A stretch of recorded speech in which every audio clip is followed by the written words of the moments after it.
ও আমার ভাই বোনেরা কেমন আছেন গো? আমি তো ভালো আছি। আপনারা সবাই কেমন আছেন? অনেক দিন পর আসলাম পুরো একটা ভিডিও নিয়ে। আজ আমি গরু মাংস রান্না করব। দেখেন কিভাবে রান্না করি। হাঁড়ির মধ্যে পেঁয়াজ ভেজে নিয়েছি, দিয়ে দিয়েছি আদা রসুন বাটা। এবার একে একে অন্য অন্য মশলাগুলি দিয়ে দেব। প্রথমে আমি পরিমাণ মতো হলুদ ফাঁকি দিয়ে দিলাম, তারপরে দিয়ে দিলাম মরিচ ফাঁকি, এবার দিয়ে দেব ধনিয়া ফাঁকি, দিয়ে দিলাম,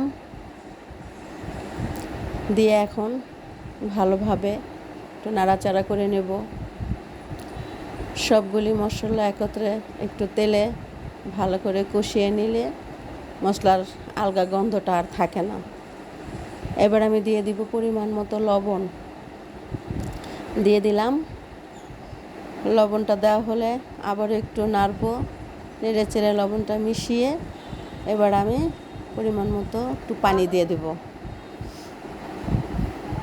দিলাম কষানোর জন্য একটু পানিটা দিয়ে মশলাটা ভালোভাবে কষিয়ে নেব।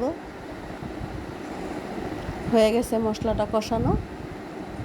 এবার আমি গরুর মাংসগুলি ধুয়ে রাখা আছে, মাংসগুলি দিয়ে দেব। আস্তে আস্তে মাংসগুলি আমি মশলার মধ্যে দিয়ে দিচ্ছি।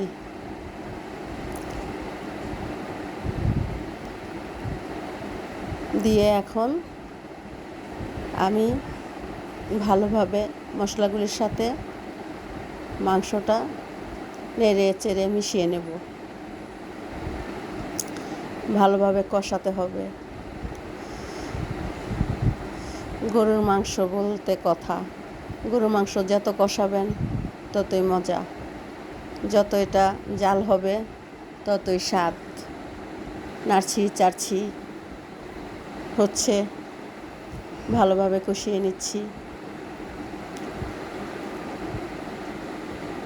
মাংসটা কষানো হয়ে গেলে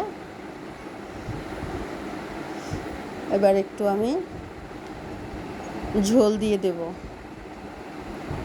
গরুর মাংস তো সিদ্ধ হতে দেরি লাগে, তাই একটু ঝোল দিতে হয়। দিয়ে দিলাম আমার যতটুক লাগবে ততটুক পানি। এবার আমি ঢেকে দেব ভালোভাবে কষানোর জন্য। আলুটা দিয়ে দিয়েছিলাম, স্কিপ হয়ে গেছে ভিডিওটা। হয়ে গেছে আমার গরুর মাংস। কেমন হয়েছে বলেন তো ভাই বোন?